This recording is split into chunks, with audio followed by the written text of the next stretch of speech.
उम्मीद करता हूँ आप सभी अच्छे होंगे और इन ट्रेडिंग माइंडसेट में आप सभी का स्वागत है। आज से हम लोग टेक्निकल एनालिसिस के बिगिनर्स लेवल का एक सीरीज़ जो है वो शॉर्ट सीरीज़ होगा स्टार्ट कर रहे हैं, जहाँ पे इस सीरीज़ के ख़त्म होने के बाद आपके पास एक प्रॉपर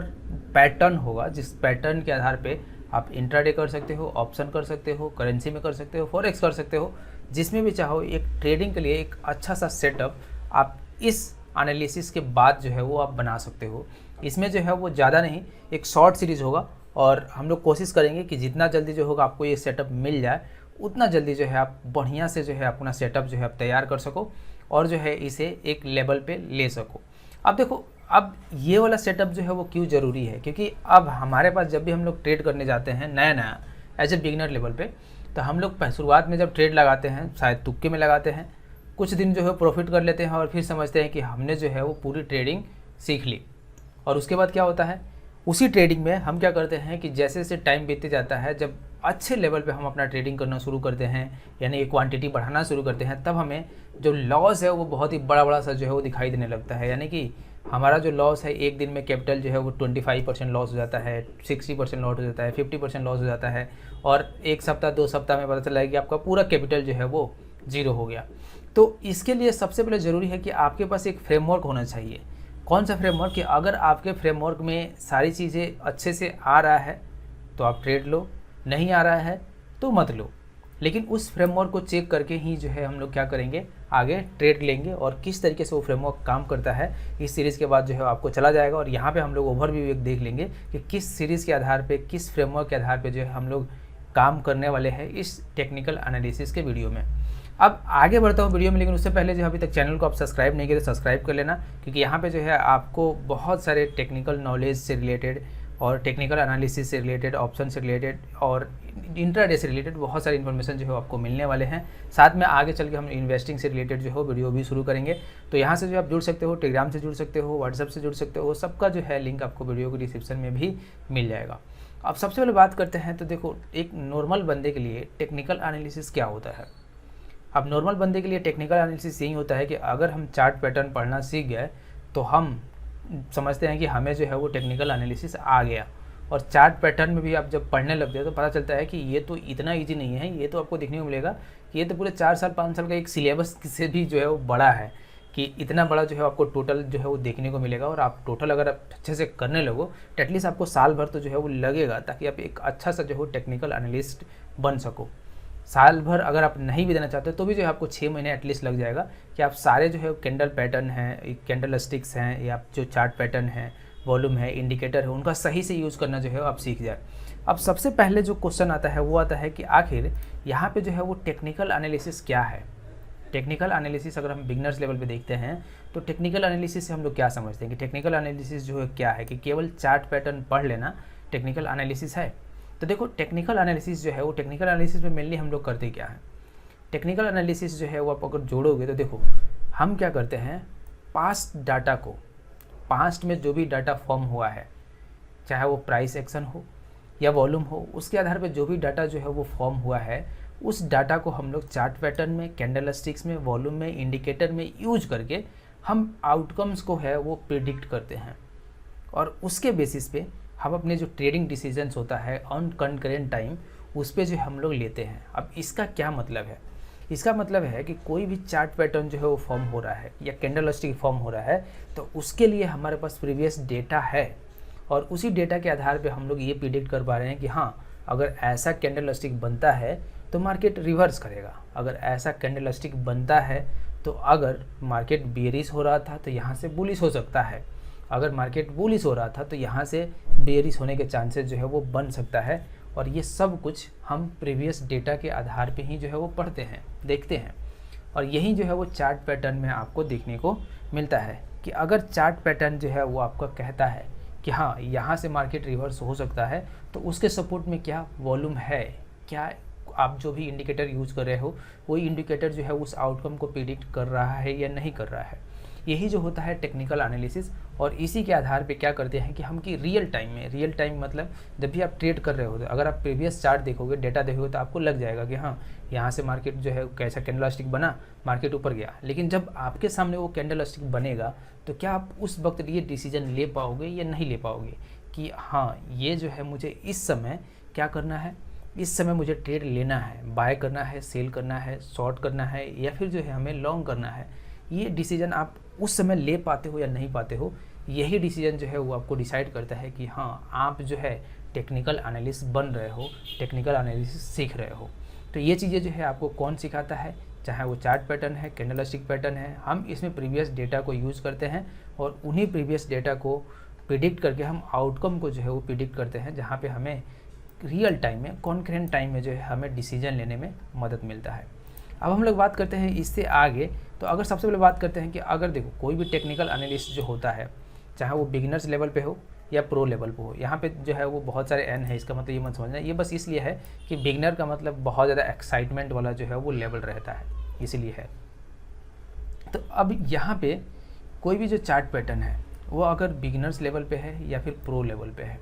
तो आप देखोगे कि कोई भी जो प्रो लेवल पे ट्रेडिंग कर रहा होता है उसके आप चार्ट पैटर्न देखोगे तो देखोगे क्या होगा कि उसके चार्ट पैटर्न बिल्कुल जो है एक नॉर्मल सा होगा। उसके चार्ट पैटर्न जो है कुछ इस तरह से आपको दिखाई देंगे, यानी कि उसके चार्ट पैटर्न पे कोई भी इंडिकेटर नहीं होगा, कुछ भी नहीं होगा। ज़्यादा जो है मूविंग एवरेज लगा रखा होगा या फिर कुछ और लगा रखा होगा, बट बहुत ज़्यादा जो है इंडिकेटर नहीं होगा।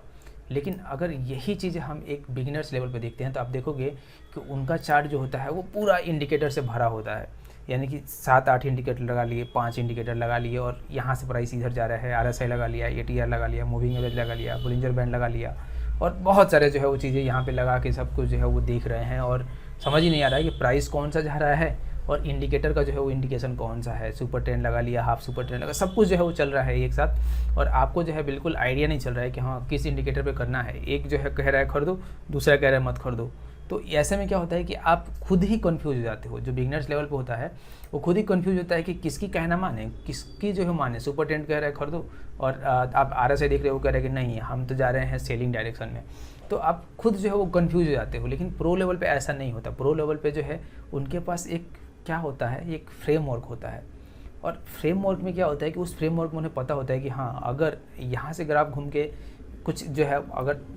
चार्ट जो है कुछ ऐसे चल रहा है तो उनको पता है कि अब देखो अब उन्हें कहाँ एंट्री लेना है, कि अगर इस पॉइंट उन्होंने एंट्री नहीं लिया तो उन्हें पता है कि जब डिप करेगा तो हम यहाँ एंट्री लेंगे, या फिर अगला डिप करेगा तो हम यहाँ एंट्री लेंगे, या फिर अगला ही डिप करेगा तो हम यहाँ एंट्री लेंगे। अगर ट्रेंड जो है वो अप ट्रेंड में है तो ये चीज़ें जो है आपको पता होना चाहिए कि हाँ किस फ्रेमवर्क पे जो है आप काम कर रहे हो। लेकिन बिगिनर्स लेवल पे क्या होता है कि हम इंडिकेटर का मदद लेते हैं कि भाई सुपर ट्रेंड आया, यहाँ से ग्रीन हुआ तो हम बाय करेंगे, और फिर जो है यहाँ से क्या हो गया कि यहाँ से जो है रेड हो गया हम सेल कर दिए, या फिर हम यहाँ से रेड है तो हम सेल करना शुरू कर दिया और पता चला कि क्या हुआ यहाँ पे आके हमारा एसएल हिट हो गया। तो इस तरीके से जो है क्या होता है कि बिगिनर लेवल पे आपको जो है ये सारी चीज़ें का ध्यान रखना होता है कि आप जितने प्रो लेवल पे बनते जाओगे आप बिल्कुल चार्ट पे आ जाओगे, बिल्कुल प्लेन चार्ट पे आ जाओगे। जैसे आपको जो है कुछ इस तरीके से दिखाई देगा, आप इंडिकेटर की जो है मदद लेना छोड़ दोगे और धीरे धीरे जो है आपको ये चार्ट पैटर्न ही समझ में आने लगेगा।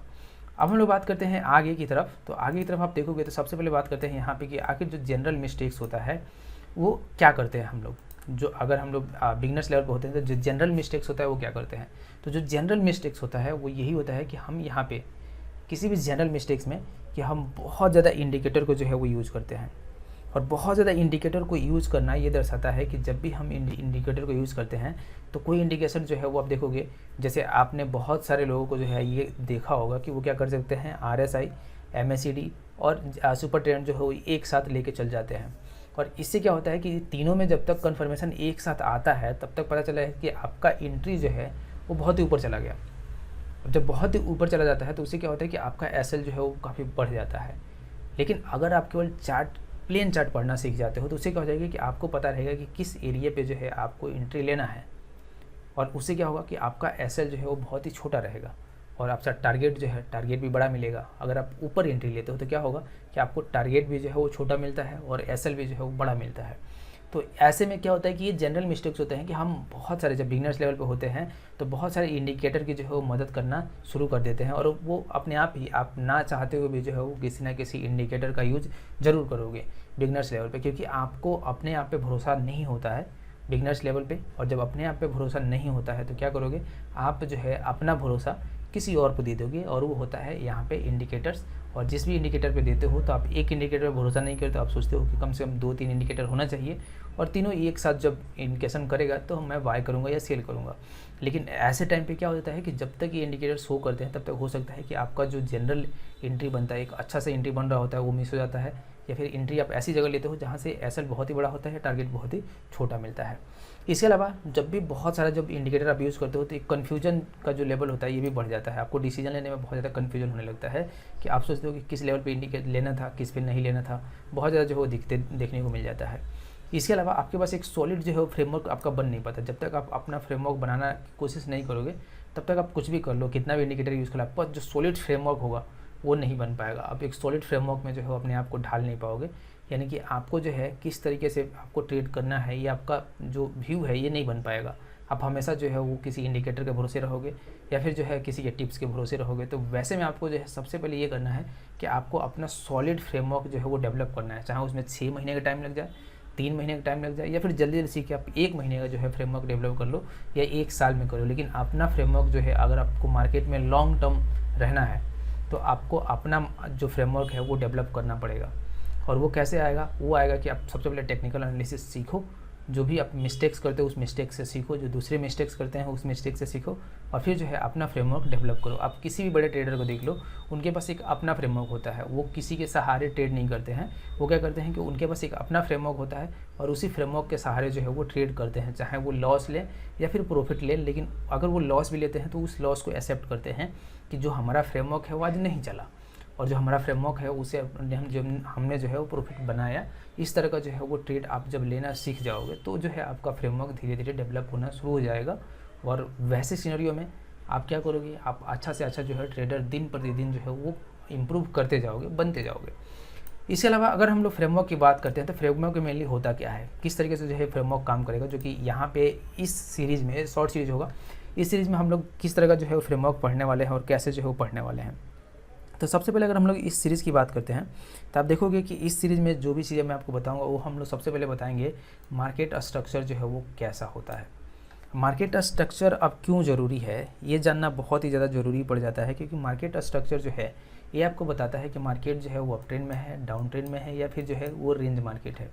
अब इसको जो है आप कैसे एनालिसिस कर सकते हो, इसको जो है आपको सबसे पहले आपके फ्रेमवर्क में ये चीज़ें होना चाहिए कि आप मार्केट को जो है वो एनालिसिस करो कि मार्केट किधर है। आप डायरेक्ट जो है वो होते हुए ये मत करो कि आपको जो है वो डायरेक्ट ट्रेड करना ही है, उसी दिन जो है वो ट्रेड करना ही। आप सबसे पहले ट्रेंड जो है वो खोजना शुरू करो। इसके बाद हम लोग क्या देखते हैं कि जो अप ट्रेंड डाउन ट्रेंड है या रेंज है, इसको मैं एक बार एग्जाम्पल समझा देता हूँ। जैसे ये देखो निफ्टी है, आप किसी भी स्टॉक में देख सकते हो, इंट्राडे करते हो उसमें देख सकते हो। तो इसमें अगर आपको देखना हो कि किस तरीके से जो है आप यहाँ पे पहचान सकते हो, तो देखो सबसे पहले आपको कुछ करना नहीं है, आप ग्राफ को जो है वो ओपन करो। अगर आपको समझ नहीं आता तो ग्राफ को थोड़ा सा दूर से देखो। और आपको ग्राफ देखना कैसे है, अगर आप जैसे भी बैठे हो तो ये कोशिश करो आप हमेशा अपने लेफ्ट से राइट की तरफ देखो। अगर आप उल्टा देखना शुरू कर दोगे, राइट से लेफ्ट की तरफ देखना शुरू करते तो आपको जो है ग्राफ गिरता हुआ दिखाई देगा अगर डाउन अप ट्रेंड में होगा तो, और अगर डाउन ट्रेंड में होगा तो ग्राफ जो है आपको ऐसे बढ़ता हुआ जो है वो दिखाई देगा। तो अगर दोनों तरीके से आप पढ़ पाते हो, आप दोनों तरीके से जो है उसे देख लो, थोड़ा सा जो है वो साइड में जाकर देख लो कि ग्राफ किस तरीके से चल रहा है। अगर लेफ्ट से राइट की तरफ बढ़ रहा है, ऊपर की तरफ बढ़ रहा है, तो इसका मतलब ये है कि ग्राफ जो है वो अप ट्रेंड में है। और अगर लेफ्ट से राइट की तरफ गिर रहा है तो इसका मतलब क्या है कि वो मार्केट जो है वो डाउन ट्रेंड में है। और रिवर्स जो है वॉइस वर्सा इसका सही होता है कि अगर आप राइट से देख रहे हो तो देखो, अगर राइट से जो है आपको गिरता हुआ लेफ्ट की तरफ नज़र आ रहा है तो मार्केट अप ट्रेंड में है, और बढ़ता हुआ नज़र आ रहा है तो मार्केट डाउन ट्रेंड में है। तो अब हम लोग यहाँ पे कैसे देख सकते हैं, इसके अलावा भी आपके पास बहुत ज़्यादा जो है वो ट्रिक होता है कि आप पहचान सकते हो कैसे, कि आप हायर लो, लोअर लो, इसके अलावा जो है आपको ये सब देखने को मिलता है। जैसे यहाँ पे देखो ये क्या है, ये है एक लो यहाँ बनाया, फिर क्या है ये हायर लो है, फिर एक हायर लो है, फिर एक हायर लो है, फिर एक हायर लो है, फिर एक हायर लो है, फिर एक हायर लो है, फिर एक हायर लो है। यानी कि जो हाई बनते जा रहा है वो जो लो बनते जा रहा है वो क्या रहा है, हाई पे आते जा रहा है। तो इसका मतलब क्या है कि मार्केट जो है वो अप ट्रेंड में है। अगर डाउन ट्रेंड में रहेगा तो कुछ ऐसा सिनेरियो जो है आपको दिखाई देगा, जैसे मार्केट जो है अभी कुछ दिन पहले गिरा था। तो जो आप यहाँ पे देखोगे, यहाँ पे क्या है, ये देखो ये जो है कितना जो है वो नीचे हाई था, ये यहाँ पे लो लगाया था, फिर यहाँ लो लगाया, फिर यहाँ लो लगाया, फिर यहाँ लो लगाया, और उसके बाद ये देखो ये लो जो है वो बढ़ता चला गया, यानी कि इधर जो है वो अप ट्रेंड में आ गया। और इस तरह से जो आप देखोगे कि अगर आप बड़े टाइम फ्रेम पे देखोगे तो आपको देखने मिलेगा कि मार्केट जो है वो इस वाले टाइम फ्रेम से अगर देख लो यहाँ पे, तो ये वाला जो रेंज बन रहा है इस रेंज के और इस रेंज के जो है वो भीतर रहा है मार्केट जो है पिछले 2-3 दिनों से। तो आप देखो इस रेंज से और इस रेंज के बीच में रहा है, तो आप यहाँ पे क्या कह सकते हो कि यहाँ पे जो है मार्केट अभी ना ही तो अप ट्रेंड में जा रहा है, ना ही तो डाउन ट्रेंड में जा रहा है, और मार्केट जो है एक रेंज में जो है वो चल रहा है। और वो रेंज क्या है, नीचे आप देखोगे तो 17,300 है और ऊपर देखोगे तो 17,400, यानी कि 400 के बीच में जो है मार्केट घूम रहा है। और इसी के बीच में आपको जो है वो ट्रेड बनाना है, यानी कि ऐसा नहीं है कि अगर मार्केट अप ट्रेंड में जा रहा है तो आप जो देखो यहाँ से जो है आप टारगेट जो है वो यहाँ का रख दो। तो वैसे क्या होगा, मार्केट अगर अभी इस रेंज में चल रहा है तो ज़्यादातर चांसेस है कि मार्केट इस रेंज के आसपास जो है वो आके टच करके इसको गिर सकता है, नीचे जो है गिर सकता है। जैसे ये देखो ये वाला जो है पहले रेंज था यहाँ पे, तो इस रेंज के पास जो है वो गया और थोड़ा सा मार्केट ऊपर गया और मार्केट जो है उसे टच करके नीचे आ गया, यानी कि एक जो है रेजिस्टेंस बना। हम लोग पढ़ेंगे रेजिस्टेंस और सपोर्ट क्या होता है, डिमांड सप्लाई क्या होता है, उसको हम लोग आगे सीरीज में जो है वो पढ़ेंगे, कंटिन्यू करेंगे। तो इस तरह से जो है आपको यहाँ पे टारगेट बनाना होता है और एंट्री के लिए जो है आपको खोजना होता है, और उसके बारे में जो हम लोग आगे पढ़ेंगे कि एंट्री एग्जिट कैसे करना है। इसी में हम लोग देखेंगे कि जो एरिया वैल्यू होता है वो क्या होता है, यानी कि आपको आइडेंटिफाई करना है कि आपके फ्रेमवर्क पे लाइव मार्केट में कब जो है वो ऐसा कोई पैटर्न बन रहा है जो कि आपके एंट्री का सिंबल है, या फिर कोई आप इंडिकेटर यूज़ कर रहे हो, मूविंग एवरेज यूज़ कर रहे हो, या कोई और इंडिकेटर यूज़ कर रहे हो, तो वही इंडिकेटर के सहारे जो है आप कब एंट्री ले सकते हो, कहाँ पे ले सकते हो, ये जो है एरिया वैल्यू जो है वो डिफाइन करता है, और ये जो है वो आपको दूसरा फ्रेमवर्क देगा। इसी तरह आपको जो है एंट्री कब लेना है वो भी जो है ये डिसाइड करेगा कि हाँ अगर आप सही टाइम पे एंट्री ले लो तो आपको एंट्री कहाँ पे लेना है, यानी कि अगर मार्केट अप ट्रेंड में जा रहा है कुछ ऐसा तो आपको एंट्री जो है इन डिप पे लेना है, अगर मार्केट जो है कुछ इस तरह से डाउन ट्रेंड में है तो आपको एंट्री जो है इस वाले डिप पे जो है वो यहाँ पे लेना है। तो वो जो है आपका एंट्री पॉइंट यहाँ पे डिफाइन होगा इस फ्रेमवर्क में। और उसके बाद हम लोग देखेंगे कि एग्जिट आपको कैसे करना है। एग्जिट में दो तरीके का आता है, एक आता है आपका एसएल, या तो आप एसएल कैसे रखते हो, अगर आप एसएल जो है अपने हिसाब से रखते हो कि आपने कहा कि चलो ठीक है मैं 40 पॉइंट का टारगेट रखता हूँ तो 20 पॉइंट का एसएल रख लेता हूँ, तो क्या होगा कि आपने जो है वो अपने हिसाब से एसएल रख लिया कि हाँ मुझे लगता है कि मुझे 40 पॉइंट मिलना चाहिए तो मैं 20 पॉइंट का जो है एसएल रख लेता हूँ। और ऐसे क्या होगा, पता चला मार्केट डिप गया और आपका एसएल जो है वो हिट हो गया। तो वैसे अगर आपका एसएल 6 बार हिट हो जाता है 10 में से तो आप लॉस में जो है वो आ जाओगे, और टारगेट आपका जो है अगर अचीव होता है नहीं होता है तो भी जो है आपको यहाँ पे मैटर ज़्यादा जो है वो करेगा। तो ये कब ध्यान में रखना है कि आपको जो है टारगेट कितना बड़ा लेना है, कहाँ से कहाँ तक आपका टारगेट बन रहा है, आपके जो एरिया वैल्यूज़ है उसके हिसाब से टारगेट कितना बन रहा है वैसा ही टारगेट लेना है, ना ही जो है इतना ज़्यादा लालच करना है, ना ही जो उसे कम लेना है। और साथ में जो एसएल है वो कहाँ पे रखना है इसको हम लोग सीखेंगे, और साथ में टारगेट किस तरह से डिफाइन करना है। यानी कि एसएल में तो आप आ जाओगे, एग्जिट दो तरीके का होता है, एक एसएल के चलते यानी कि आपका एसएल हिट हुआ और आप जो है बाहर आ गए मार्केट से, और दूसरा होता है कि आपका टारगेट अचीव हो गया और आप जो है मार्केट आ गए, या फिर टारगेट अचीव होने के बाद जो है आप उसे ट्रेल कर रहे हो, ट्रेंड को फॉलो करते जा रहे हो। अगर अप ट्रेंड है तो आप एसएल को अप ट्रेंड में लेते जा रहे हो, अगर डाउन ट्रेंड है तो आप एसएल को डाउन ट्रेंड में लेते हुए आ रहे हो, और उसके जो है आपने टारगेट को अचीव कर लिया है और उसके आगे ही आप ट्रेंड फॉलो करते हुए जा रहे हो। यानी कि जब भी जो है मार्केट अगर मुड़ता भी है तो अगर आपने टेल कर रखा है तो आपका एसएल जो है वो हिट होगा, लेकिन प्रॉफिट वाला एसएल हिट होगा, तो उससे क्या होगा कि आप प्रॉफिट में ही जो है वो रहोगे। तो ये एग्जिट करने के तरीका हो गए। और इसके अलावा जो है हम लोग आगे सीखेंगे कि ये जो एरिया है, यानी कि अगर हम कोई भी जो है वो एंट्री लेंगे, चाहे हम लोग जो है वो इंट्राडे में ले या फिर ऑप्शन में ले या फिर फ्यूचर में ले, हम लोग ये ट्रेंड जो है इसको फॉलो करेंगे। कौन सा, MAEE, ये जो है हमारा एक मी जो है वो बनेगा यहाँ पे, और इसको हम लोग जो है वो देखेंगे। यानी कि मार्केट का स्ट्रक्चर हम लोग देखेंगे एम से कैसा है, अप ट्रेंड है, डाउन ट्रेंड है या रेंज है। अगर हमें यहाँ पे जो है पहले पता नहीं चल रहा है कि अगर मार्केट जो है वो अप ट्रेंड है, डाउन ट्रेंड है, तो हमें ट्रेड यहीं पे छोड़ देना चाहिए। इसके अलावा अगर हमें पता चलता है एरिया वैल्यू कहाँ है, यानी कि अगर हमें आइडेंटिफाई हो जा रहा है कि हाँ हमारा एंट्री पॉइंट आया कि नहीं आया, तो हम एंट्री लेंगे, नहीं तो अगर नहीं आया तो हम लोग नहीं लेंगे, किसी और स्टॉक में जो है वो चेक करेंगे। इसके अलावा एंट्री कहाँ पे लेना है, तो अगर जिस कैंडल पे हमें एंट्री लेना है हम उसी कैंडल पे एंट्री लेंगे, ऐसा नहीं है कि हम कहीं भी जो है बीच में एंट्री ले रहे हैं। एग्जिट कहाँ पे करना है, अगर हमारा एसएल हिट होता है तो हम आराम से एग्जिट कर जाएंगे, और अगर हमारा टारगेट अचीव होता है तो भी जो हम लोग आराम से एग्जिट कर जाएंगे। अगर टारगेट के आसपास भी मार्केट रिवर्स होता है तो अगर हमें लगता है कि टारगेट के आसपास मार्केट पहुंच गया है, 1-2 पॉइंट ऊपर नीचे हम लोग जो है एग्जिट कर लेंगे। और यही जो है हमारा एक मी वाला जो है वो कंसेप्ट रहने वाला है कहाँ पे, इस एनालिसिस पे। और इसके ऊपर जो हमने पूरा एक फ्रेमवर्क तैयार करेंगे कि आपको जो है इन्हीं फ्रेमवर्क के ऊपर जो है ट्रेड करना है, यानी कि MAEE जो है ये कंसेप्ट आज से आपको याद रखना है। और इस सीरीज़ में जब तक मैं पूरा कंप्लीट करूँगा तब तक जो है आपको एक अच्छे से बिगिनर्स लेवल पे आप बहुत ही बढ़िया तरीके से टेक्निकल एनालिसिस सीख चुके रहेंगे, ताकि आप उस हिसाब से मार्केट को एनालिसिस कर सके, एरिया वैल्यू देख सके, कहाँ पे आपको एंट्री लेना है, कहाँ से निकलना है, और साथ में किस कैंडल पे जो है आपको एंट्री लेना है, किस कैंडल पे नहीं लेना है, ये आपको एरिया वैल्यू में पता चल जाएगा। और साथ में आपका एंट्री क्या होगा, एग्जिट क्या होगा, और इसके लिए जो हम लोग कंप्लीट जब भी हम लोग इसको फिनिश कर लेंगे तो यहाँ पे आपको सारी चीज़ें जो है देखने को मिल जाएगा। तो आपसे वीडियो आपको अच्छा लगा, अगर अच्छा लगा है तो लाइक जरूर करना, चैनल को सब्सक्राइब कर लेना। जैसे जैसे हम लोग ग्रो करते जाएंगे सारी चीज़ें जो है आपको अच्छे लेवल पे आता जाएगा और आप एक अच्छे मार्केट में जो है एक अच्छा ट्रेडर बन के जो है उभरते जाएंगे। मिलते हैं अगली वीडियो में, तब तक के लिए टाटा बाय बाय।